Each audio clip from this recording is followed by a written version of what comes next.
IDFM 98 de la bande FM. Bonsoir à toutes et bonsoir à tous. Ce soir, nous partons en route vers un paradigme, oui, post-matérialiste avec Alain Pénoël, qui est docteur de 3e cycle en probabilité. Il est aussi professeur retraité, agrégé de mathématiques, donc il est à la retraite. Il témoigne de ses contacts à partir de l'âge de 21 ans avec d'autres plans de conscience, en particulier une rencontre avec l'amour, avec un grand A inconditionnel, avec un petit I, qui a changé profondément sa compréhension de la vie.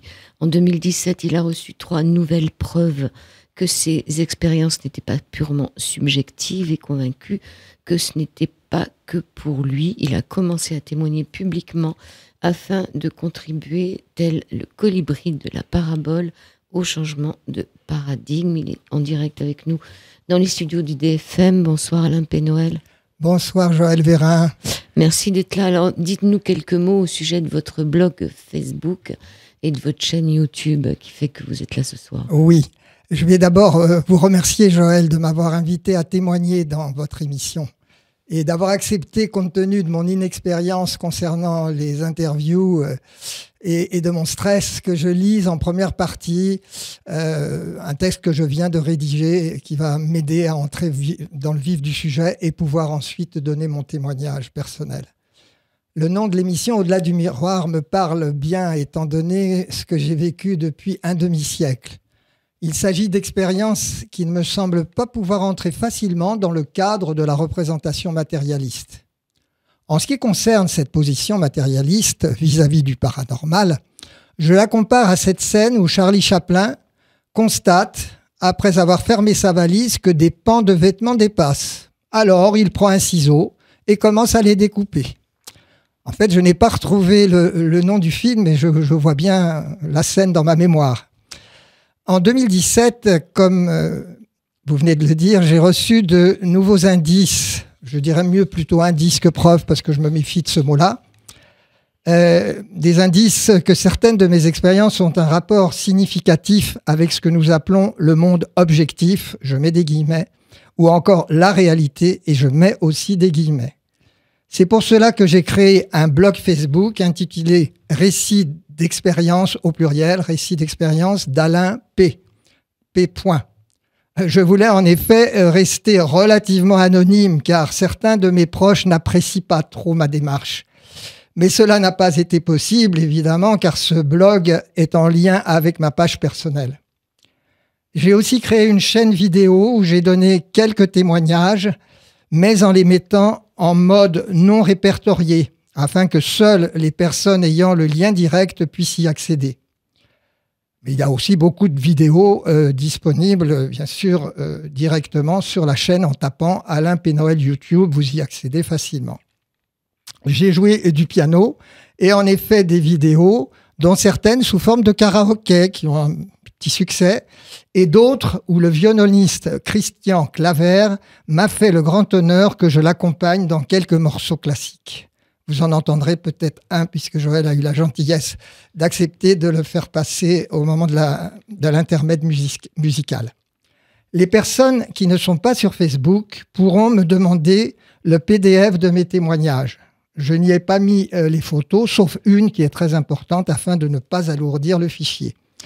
Donc, je donne cette adresse, alain.peno, P-E-N-O, @gmail.com. Donc, ça dépendra bien sûr du nombre de demandes, mais j'essaierai de le faire au fur et à mesure et d'envoyer ce fichier où vous aurez tous mes témoignages et tous les liens vers toutes les vidéos et vers tous les témoignages Facebook.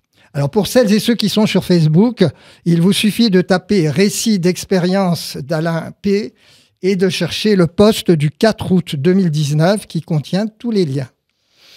Très bien, vous m'avez dit qu'un certain nombre de personnes allaient suivre cette émission par amitié pour vous, sans connaître le sujet des EMI, des SHC, et que vous souhaitiez donc donner quelques explications au sujet des différents sigles utilisés, EMI, SHC. Il se trouve effectivement que j'ai prévenu des personnes qui m'ont dit vouloir écouter cette émission juste par amitié pour moi et qui vont peut-être entendre parler de ces choses-là pour la première fois. Je vais donc, si vous le permettez, m'adresser en priorité à ces personnes. Les nombreux messages d'encouragement que j'ai reçus à l'annonce de cette interview m'ont beaucoup ému et j'en suis reconnaissant à tous et à toutes. Je prie donc ceux qui connaissent bien ces sujets de m'excuser, de revenir au b.a.-ba et notamment sur ce que signifient les sigles NDE, OBE, EMI, EMP, EFM, EMC ou ECM, SCH, et il y en a sans doute d'autres. Alors, NDE signifie Near Death Experience.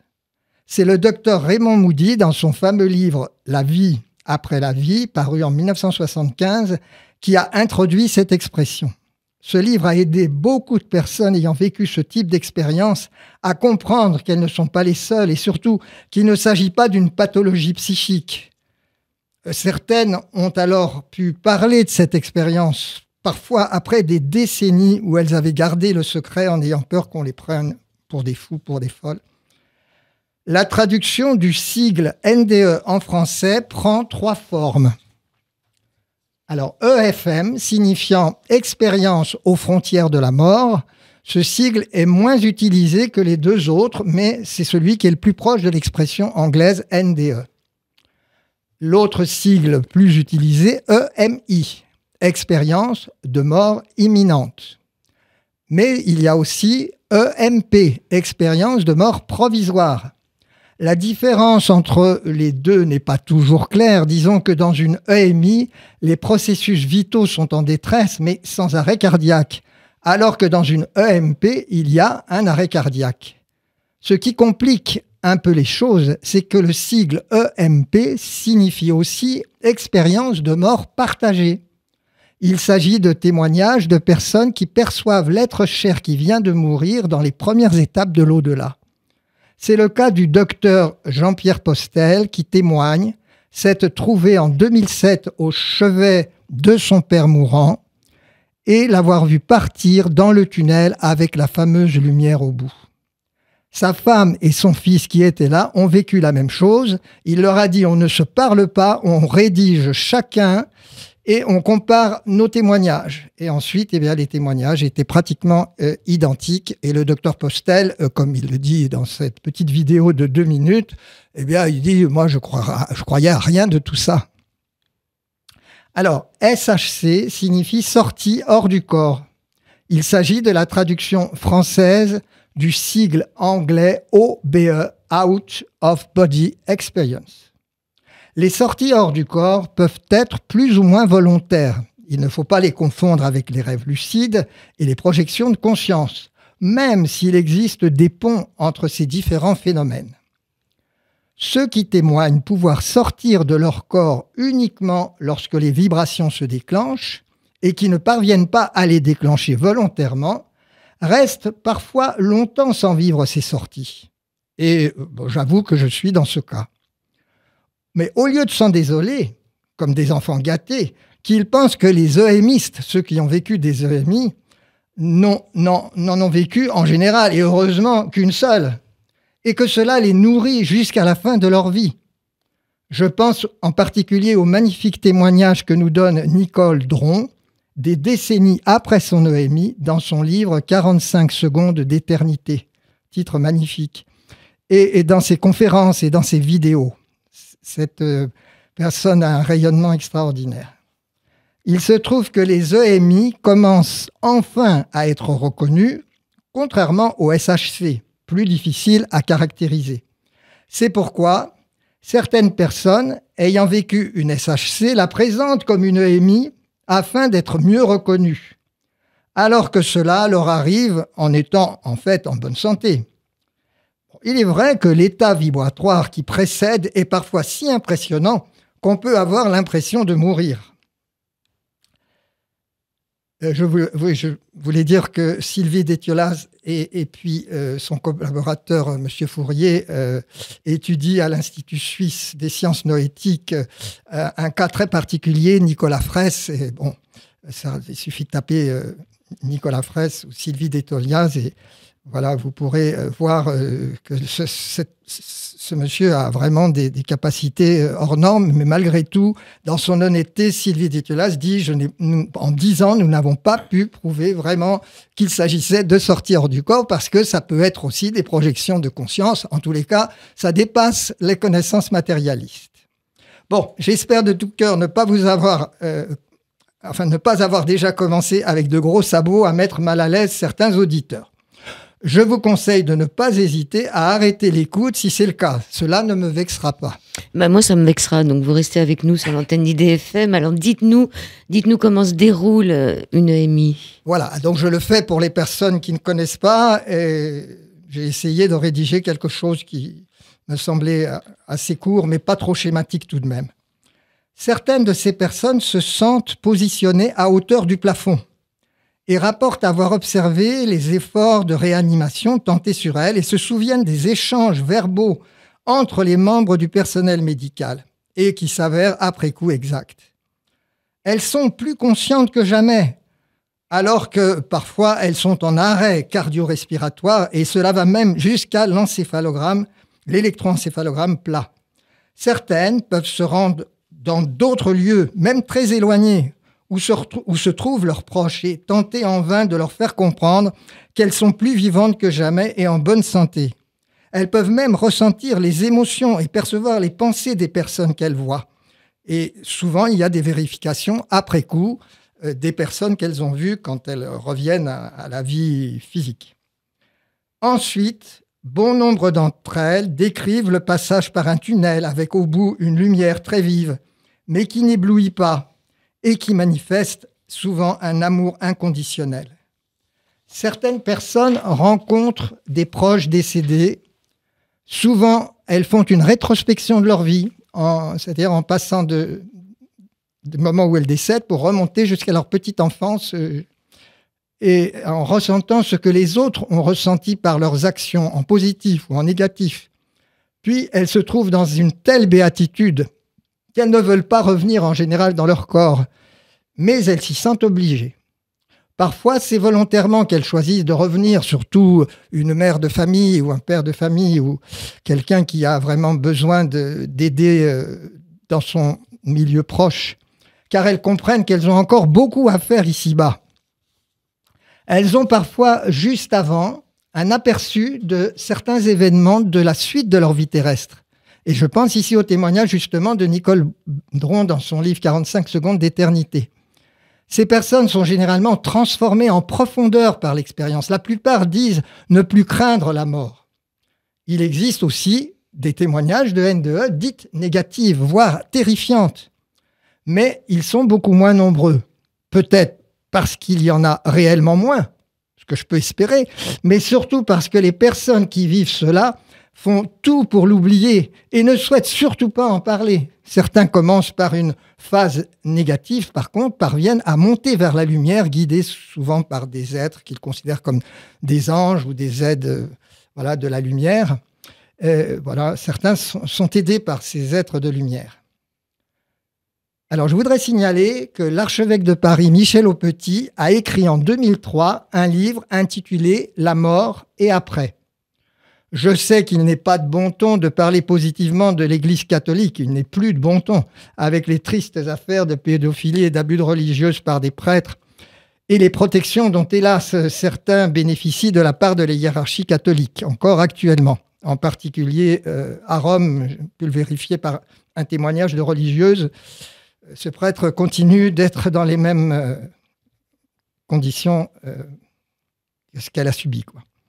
Mais usons de discernement en ne jetant pas l'opprobre sur tous les membres du clergé.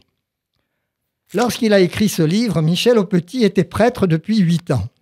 Il avait été précédemment médecin généraliste de 1979 à 1990.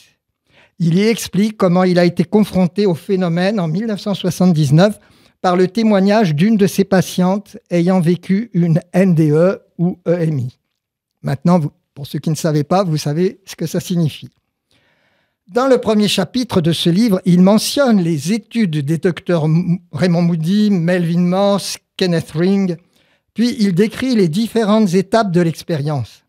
Il fait ensuite un inventaire des tentatives d'explication scientifique, explication psychologique ou pharmacologique, en concluant ainsi: aucune explication scientifique ne peut rendre compte de manière satisfaisante de l'expérience des patients ayant vécu une NDE.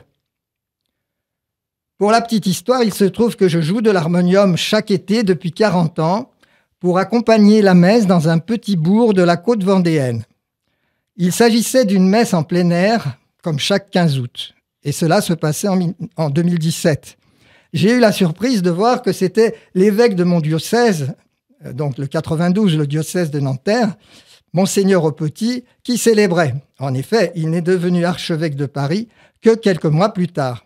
Alors à la fin de la messe, je suis allé me présenter à lui et lui ai dit que son sermon me rappelait le contenu de son livre. Il a dit aux gens: oui, vous ne serez pas au ciel avec vos béquilles, vous serez en pleine forme.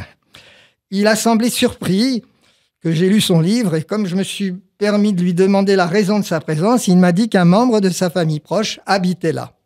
Ce petit village où je vais depuis 1974, camper pendant des années avec ma famille. Pour montrer que Michel Aupetit n'est pas le seul à s'intéresser à l'au-delà dans l'Église, je vous lis un bref extrait d'un communiqué du Vatican rédigé le 28 novembre 1996. Le voici. À la suite des nouvelles découvertes dans le domaine de la psychologie sur le paranormal, l'Église a décidé de ne plus interdire les expériences de dialogue avec les défunts, à condition qu'elles soient menées avec une sérieuse finalité religieuse et scientifique. Ça a été publié par l'agence de presse italienne ANSA sous la plume du père Gino Concetti, frère de l'ordre des franciscains mineurs et théologiens. Bon, avant d'aborder votre propre vie, vous venez de voir le film Thanatos de Pierre Barnérias en avant-première et vous souhaitez nous en parler, nous en dire quelques mots. Thanatos. Ah oui, je voudrais commencer par dire que je suis encore sur le coup d'une émotion positive d'avoir assisté il y a juste 4 jours à la projection en avant-première de ce film de Pierre Barnérias, donc intitulé Thanatos, l'ultime passage. Je pense que ce film est un événement majeur dans le domaine. Les 2 avant-premières du Grand Rex de Paris ont eu chacune environ 850 spectateurs. Certains venant de loin, une dame témoignait qu'elle est venue juste de Nantes pour voir le film. La première a eu lieu fin septembre et la seconde avant-hier. Le temps passe vite. À la Tranche-sur-Mer, où j'ai vu ce film vendredi dernier, donc le 27 octobre 2019, la salle était comble avec 200 spectateurs et le directeur du cinéma nous a informé qu'il avait dû refuser 200 demandes d'inscription la veille. Heureusement que j'avais pris mon inscription l'avant-veille. J'avais déjà beaucoup apprécié son premier film, M et le troisième secret, qui traite des apparitions mariales et en particulier de celle de Fatima au Portugal en 1917.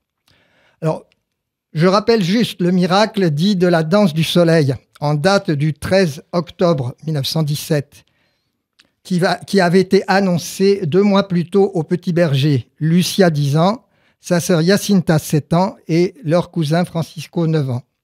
En ce 13 octobre 1917, ce phénomène s'est passé devant environ 70 000 personnes, dont certaines venaient avec le plus grand scepticisme, voire même pour se moquer. C'était le cas notamment d'un journaliste qui a totalement changé de point de vue par la suite. Voilà une brève description. Soudain, le soleil trembla, s'agita, fit des mouvements brusques, puis pour finalement se mettre à tourner vertigineusement sur lui-même comme une roue de feu, lançant dans toutes les directions comme un projecteur gigantesque d'énormes faisceaux de lumière, tour à tour vert, rouge, bleu, violet. Il colorait de la façon la plus fantastique les nuages, les arbres, les rochers, le sol, les habits et les visages de cette foule immense qui s'étendait à perte de vue. Y voir une hallucination collective me paraît vraiment aberrant.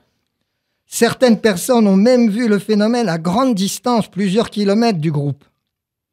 Est-ce un phénomène spirituel ou s'agit-il d'une manifestation d'OVNI? Je ne saurais le dire. Et ceci d'autant plus que la frontière entre les deux options est à mon avis assez mince. C'est un phénomène élusif, comme on dit maintenant, le phénomène OVNI. Je sais bien que cela doit paraître surprenant pour beaucoup de ceux qui m'écoutent en ce moment ou qui écouteront l'émission en différé, mais mon opinion s'est élaborée par de nombreuses lectures sur ce sujet depuis les années 80. Après cette digression, j'en reviens donc au film Thanatos. J'ai eu l'agréable surprise que Pierre Barnérias soit présent et nous propose un échange après la projection. Moi, j'y suis pas allée parce que les 2 fois où il est passé au Grand Rex, il pleuvait des cordes et ça m'a. Il y aura d'autres occasions parce que je crois que ce film va bien se répandre. Donc le fil directeur du film, je vais pas tout dévoiler, est humoristique, car on y voit par moments 2 jumeaux en gestation, et c'est très bien fait d'ailleurs, qui se demandent s'il y a une vie après la vie utérine. Alors, il présente par touches successives les témoignages de personnes ayant vécu une EMI. Les 2 plus connus étant le docteur Eben Alexander et Anita Moorjani. Mais sans doute volontairement, ce ne sont pas eux qui sont mis le plus en vedette, comme c'est le cas dans beaucoup de vidéos.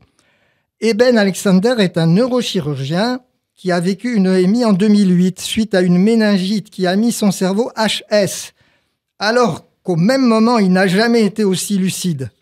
Cela a bouleversé sa façon de concevoir le rôle du cerveau.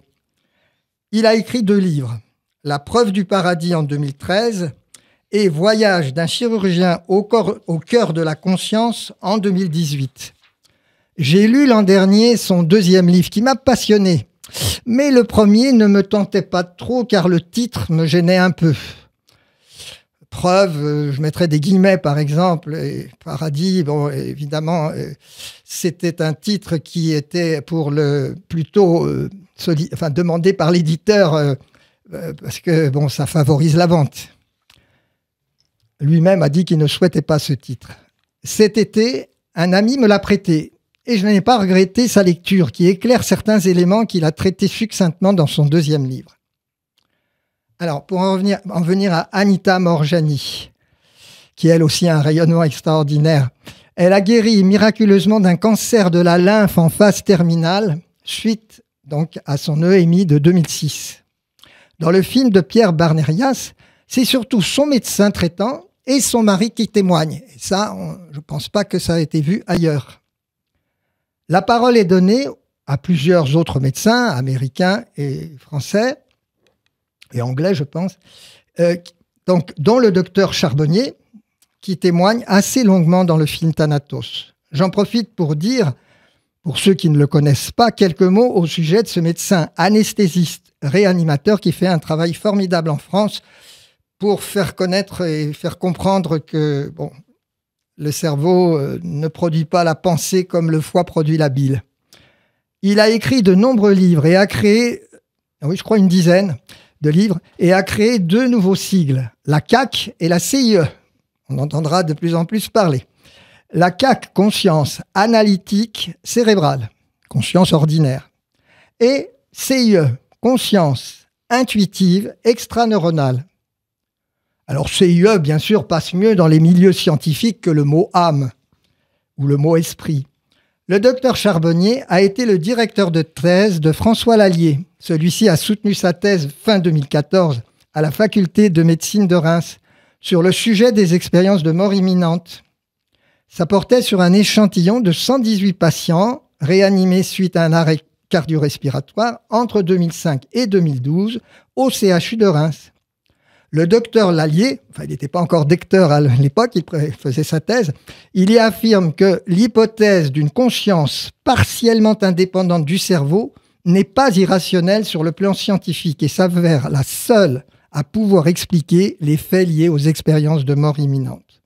Son travail a reçu la récompense maximale lors de la présentation de sa thèse, mention très honorable, avec félicitations du jury. Le docteur Charbonnier expérimente depuis quelques années. Je n'ai pas réussi là, dans quelques minutes où j'ai préparé cet exposé, de voir la date où il a commencé. TCH, transcommunication hypnotique. Des milliers de personnes ont fait maintenant cette expérience et environ 65% d'entre elles vivent une SCH, une sortie hors du corps. J'ai lu de nombreux témoignages dans lesquels les personnes, et très émoussants d'ailleurs pour certains, dans lesquels les personnes sont réconfortées d'avoir revu des êtres chers décédés, mais aussi des contacts avec la lumière, etc.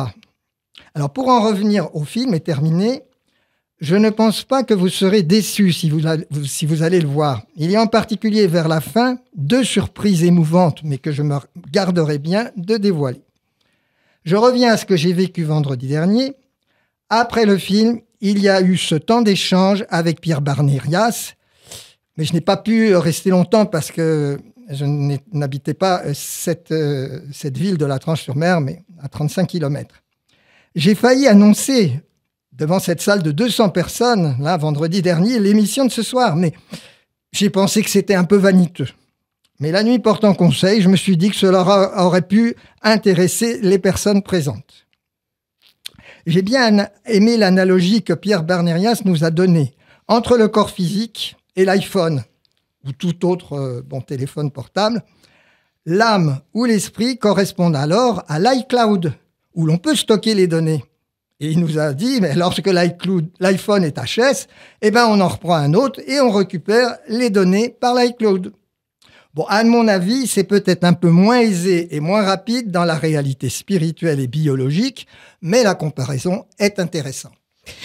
Je voudrais ajouter que dans ce film, il y avait aussi Olivier Ampoux, qui est embaumeur tanatropracteur, qui était sur cette antenne, et je vous conseille d'écouter son intervention sur IDFM. On va faire une pause musicale, on se retrouve tout de suite. Je précise peut-être la pause avant, non?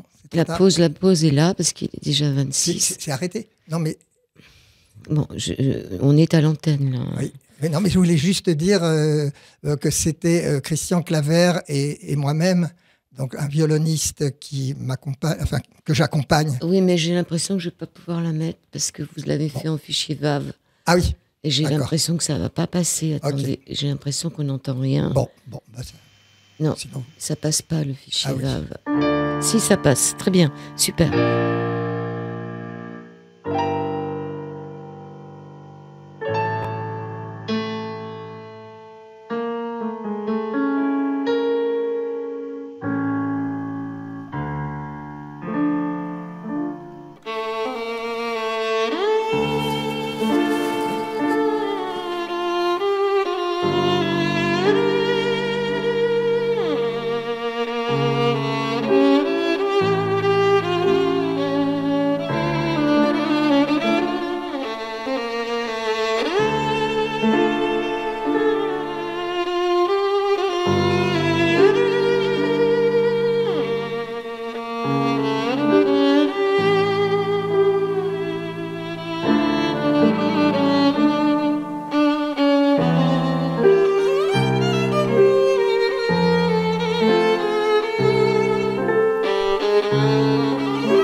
Donc, vous pouvez peut-être nous dire, dans cette deuxième partie d'émission sur l'antenne d'IDFM, sur le 98 de la bande FM, Alain Pénoël, vous pouvez peut-être nous dire pourquoi vous avez choisi ce titre le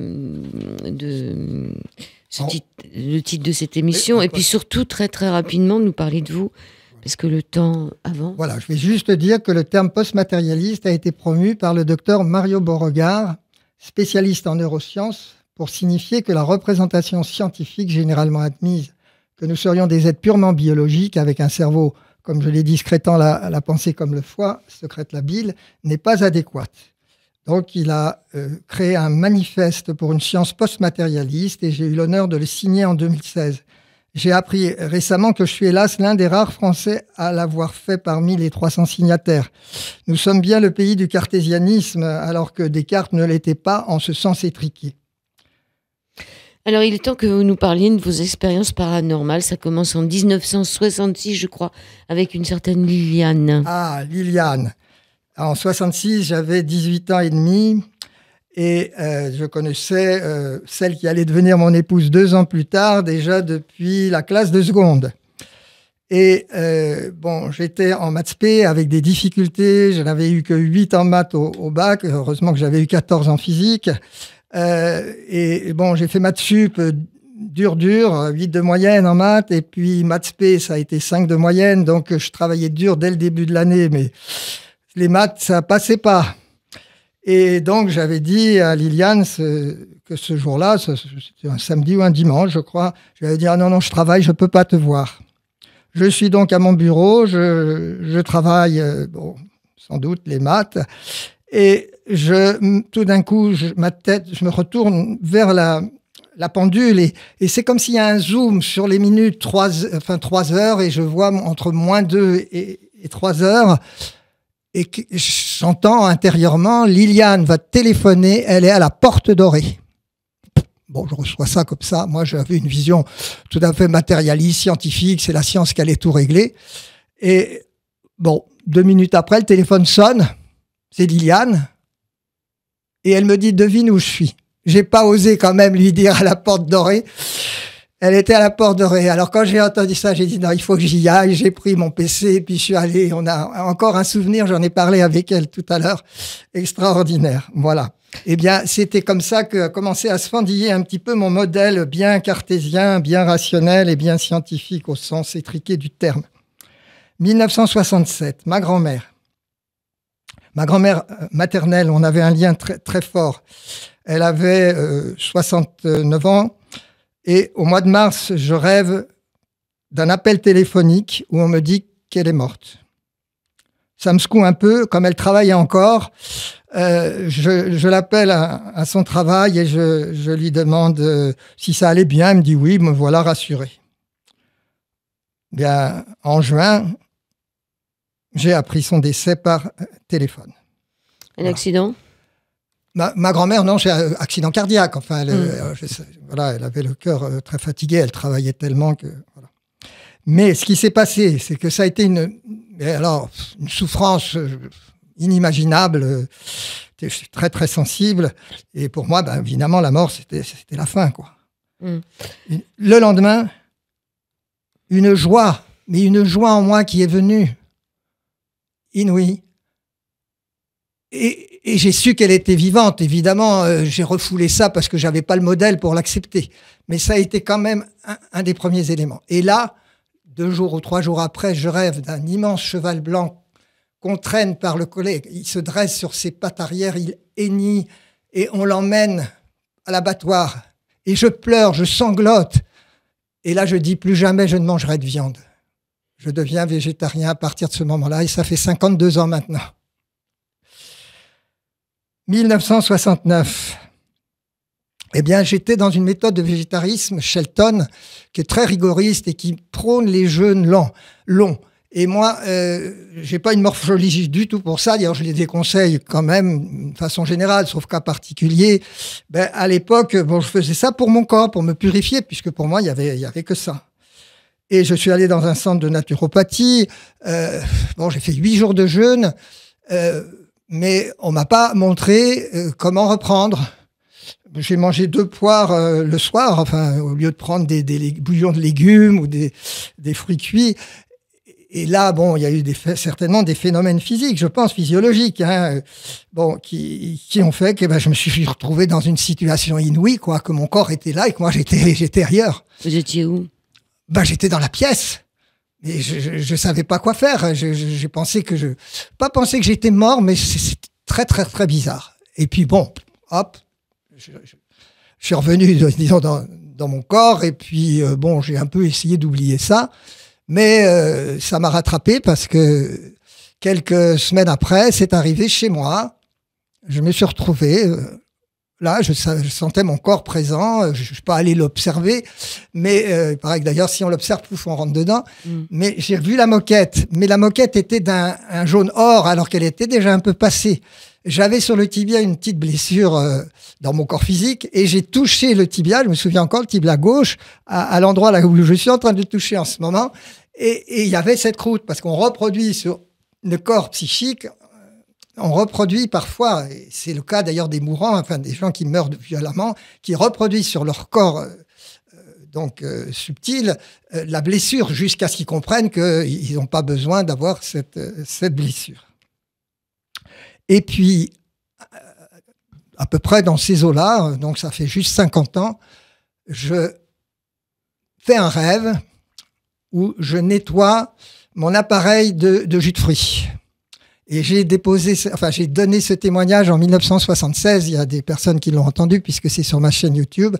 À Ménie Grégoire, c'était une émission très, très célèbre à l'époque. Et elle m'a interviewé avec le père Coccagnac d'une façon que j'ai trouvée quand même assez ouverte. Et elle m'a dit, nettoyer, voilà le mot important. Et c'est vrai, tout d'un coup, je me suis pris conscience. Donc, sorti hors du corps, sans vibration cette fois-ci, et au plafond. Et là, alors ça va paraître, je sais, très très bizarre, hein, mais bon, maintenant on arrive mieux à en parler. C'est comme si j'ai été pris en main par des êtres que je sentais comme des hommes d'âge mûr, qui m'ont un peu comme nettoyé, ils m'ont secoué l'un, et je passais de main en main, un peu comme ça dans le vide. Et tout d'un coup, j'ai entendu un « ah » de satisfaction, et je me suis retrouvé dans un conduit vertical. Donc le tunnel, bon, pour les EMI, je crois que c'est plutôt horizontal, mais moi c'était vertical. Et c'était comme de la ouate, c'était blanchâtre, luminosité blanchâtre. Et ce qui est curieux, c'est que ça n'a pas duré dans ma conscience plus de 10 secondes peut-être, mais en même temps j'étais hors du temps. Je connaissais cet endroit, je savais que j'avais déjà connu cet endroit-là. Vous êtes allé jusqu'où? Eh bien, écoutez, je suis arrivé sur une place qui est très connue, puisque c'est le parvis de Notre-Dame, à Paris, mais beaucoup plus petite. Pas du tout cette grande esplanade qu'on a maintenant, avec des petites baraques de fêtes foraines du côté nord, hein, sur le côté gauche, moi, si je regarde la cathédrale. Vous êtes parti en arrière de temps? Je suis pas sûr. Je pense que c'est une représentation dans le monde, disons, astral, comme on dit parfois. Il n'y a pas d'étiquette pour savoir où on est. Mais enfin, je pense plutôt à ça qu'un voyage dans le temps, comme certains me l'ont dit. Mais ces baraques de fêtes foraines, c'est resté pendant 40 ans, 45 ans dans ma tête en pensant que c'était le Moyen-Âge. Mais j'ai pas été chercher compulser des livres. J'avais pas lu Notre-Dame de Paris, ni vu le film. Je sais pas si d'ailleurs on voit ces baraques. Et c'est seulement en 2017, c'est ça que j'appelle ma preuve, que j'ai vu une image de synthèse avec ces baraques de fêtes foraines. Oui, le parvis était tout j'ai petit. demandé à celui qui avait créé la vidéo si je pouvais utiliser cette image. Il m'a dit oui, du moment que vous dites d'où elles viennent. Donc elles viennent des éditions, peut-être pas le mot édition, mais enfin Grèze Production. Il a fait un travail formidable de recherche sur tout le Paris médiéval. Et de voir ça, pour moi, ça a été ce que j'appelle ma preuve, entre guillemets. Je ne convaincrai pas ceux qui ne veulent pas être convaincus. Alors une fois que vous arrivez sur le parvis, qu'est-ce qui se passe? Ce qui se passe à ce moment-là, c'est que je vois mon épouse et ma belle-mère, donc j'étais marié depuis 1 an à ce moment-là, qui s'approche de moi. Ma femme est très très heureuse. Elle arrive vers moi et ma belle-mère me dit « Je vais vous faire un veau aux carottes ». Vous imaginez, dans le rigoriste que j'étais du végétarisme depuis 2 ans, que me propose ma belle-mère.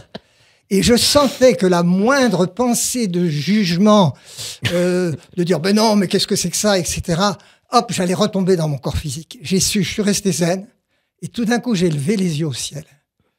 Et là, j'ai vu un spectacle qui est resté gravé dans mon cœur depuis tout ce temps. C'était des étoiles, plutôt comme ça scintillait pas, c'était comme des planètes qui avançaient comme des avions, vous savez, en formation, voilà, comme ça, il y en avait une dizaine, mais par saccades, comme s'ils nageaient.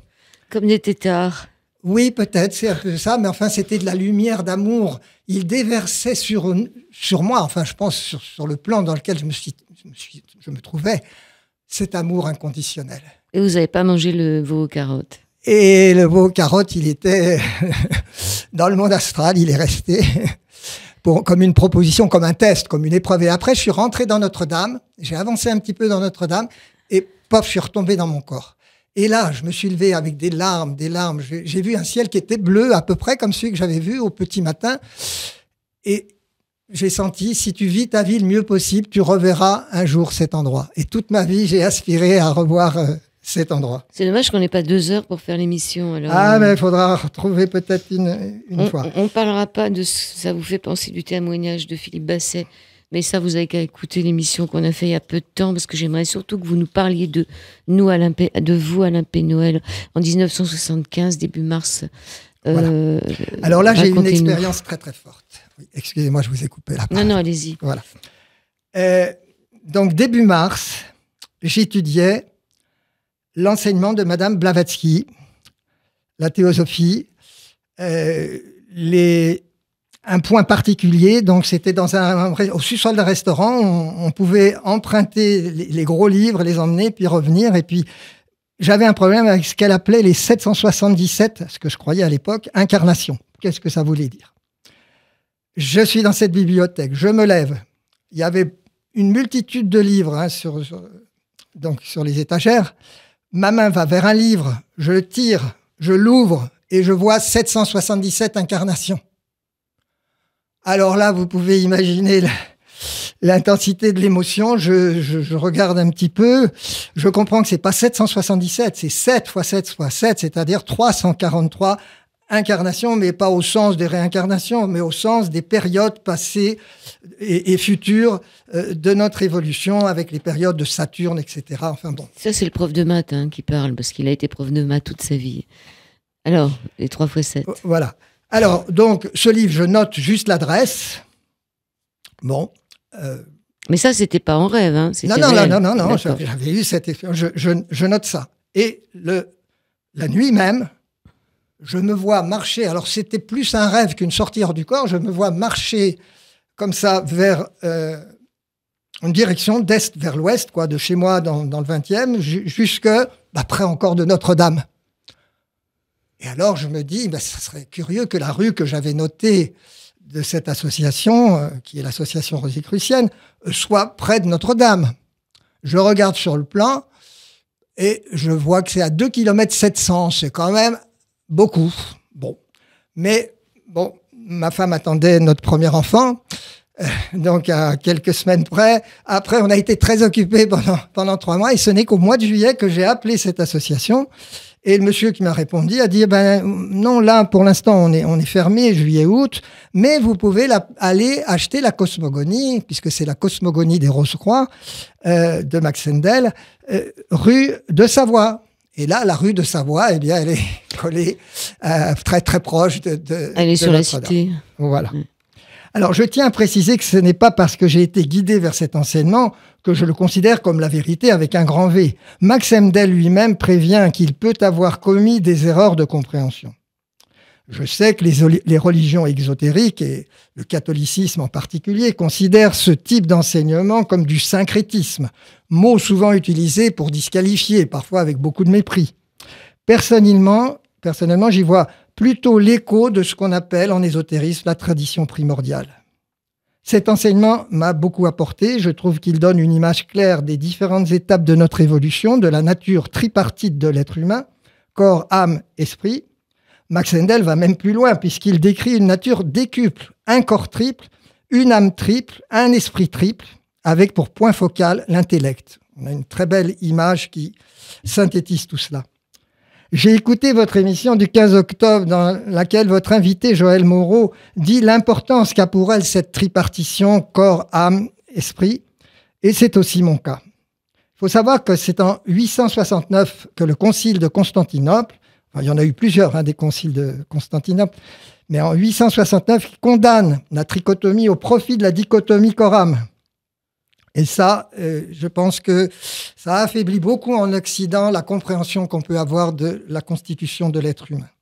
Max Endel donne également une description que je n'ai trouvée nulle part ailleurs de la corde d'argent, avec ses différents points d'attache dans les corps subtils de l'être humain. Et surtout, nous comprenons mieux que la résurrection du Christ est bien davantage que le fait d'être encore vivant après la mort du corps physique, ce qui est déjà le cas pour tous les êtres humains.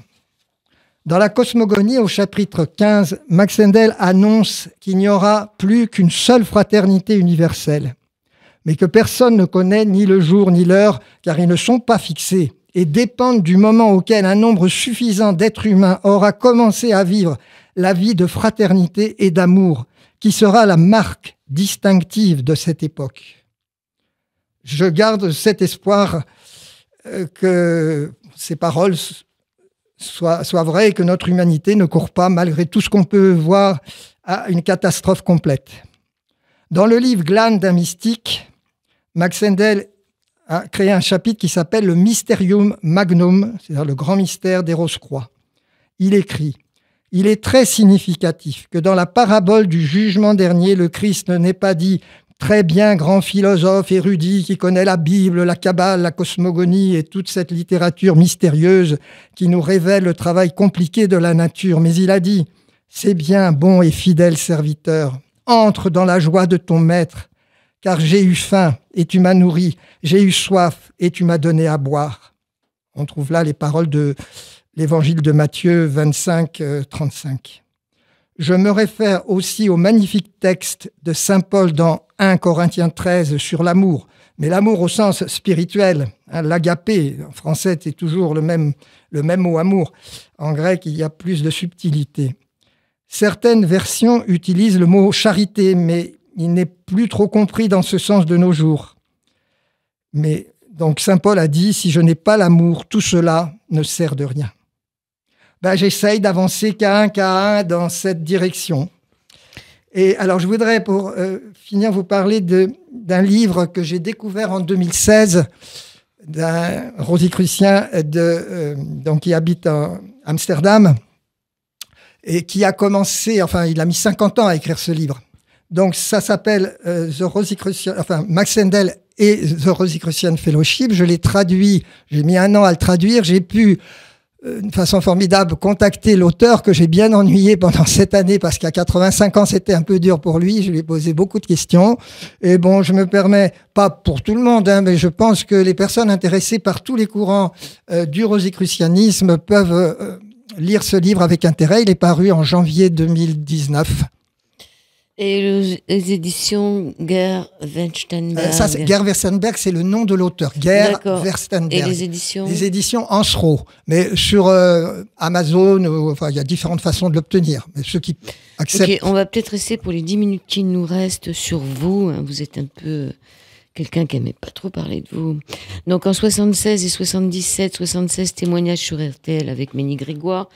1977, lettre ouverte aux incroyants. Alors, si je peux dire un tout petit mot sur 77. Oui. Il se trouve que dans mon milieu professionnel, donc au lycée où je me trouvais, j'étais quand même assez culotté à l'époque parce que j'ai écrit cette lettre, je l'ai imprimée en 100 exemplaires et je distribuais autant que possible. J'ai fait une analogie qui maintenant est très très classique, mais j'ai eu cette idée-là. Je suis dans un pays qui ne connaît ni la radio ni la télé, mais qui connaît les magnétophones et le cinéma. Et moi, j'arrive avec ma radio et ma télé. Alors, vous imaginez toute l'ironie de ces gens de dire, je monte la radio, ils me disent, oui, tout simplement. Alors, ils entendent une voix, mais ils disent, mais c'est un magnétophone, c'est tout ce que c'est. Quant à la télé, évidemment, comme il n'y avait pas encore les satellites de télécommunication, évidemment, on recevait Et on recevait rien du tout, donc ils se moquent de moi. Tu vois, voilà. C'était un rêve, ça parce que... Ah non, c'est une lettre que j'ai imaginée, l'analogie. Alors donc je termine juste en lisant ça. Cette analogie vous surprend-elle? Croyez-vous que le cerveau humain soit tellement éloigné d'un récepteur et la pensée si différente d'une onde? Analysez vos propres expériences, les coïncidences, les hasards, comme vous dites, entre guillemets, de votre vie. Étudiez quelques-uns des milliers de livres qui traitent des questions spirituelles. Comparez les expériences faites à toutes les époques et en des lieux très éloignés par des personnes dignes de confiance. Vous comprendrez alors le fait suivant. La recherche scientifique actuelle arrive à son point de jonction avec une autre recherche, la recherche ésotérique. Cette recherche nécessite la catharsis, la purification de l'être. Elle permet d'accéder à d'autres plans d'existence, trop subtils pour les instruments physiques, mais dont la réalité ne peut plus être mise en doute dès la première expérience. Alors, on n'a pas le temps d'aborder 1985 en octobre avec Alice, là, 1987 Kundalini et conséquences religieuses, 1996 2003, 2004. On n'a pas le temps d'aborder tout ça parce que vous avez donné énormément de temps à d'autres personnes qu'à vous. C'est pas grave, mais moi j'aurais aimé surtout entendre parler de vous. Kundalini, en 2 mots, vous en avez vécu une? Comme j'ai parlé des NDE négatifs tout à l'heure, j'ai cherché à estomper tous les souvenirs que j'ai pu avoir de cette expérience. La seule chose que je fais maintenant, que je conseille quand j'ai des personnes qui me contactent et qui ont cette montée de ce feu qui monte, c'est vraiment réel dans la colonne vertébrale. Et voilà, donc je conseille surtout de boire, parce que moi je mangeais, mais je buvais pas beaucoup et je perdais 1 kilo par jour. Je me voyais mourir. Et donc je conseille, là je le redis encore ce soir, si des phénomènes de ce type-là arrivent, buvez beaucoup d'eau pour éteindre ce feu, à moins que vous soyez assez avancé pour évidemment le supporter. Mais moi, quand ça arrivait au cerveau, c'était très très difficile.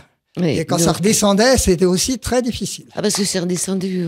Moi, je pas laissé monter jusqu'en haut. Ça montait jusqu'au cerveau, mais quand ça arrivait au cerveau, j'avais l'impression que mon cerveau que j'allais faire un AVC. Il fallait laisser ouvrir le chakra. Ah oui, mais j'étais pas encore assez avancé. Bon, vous êtes passé chez les théosophes, vous êtes passé chez les Rosicruciens, je rappelle le livre que vous avez traduit, Max Hendel, H-E-N-D-E-L, et le Rosicrucian Fellowship.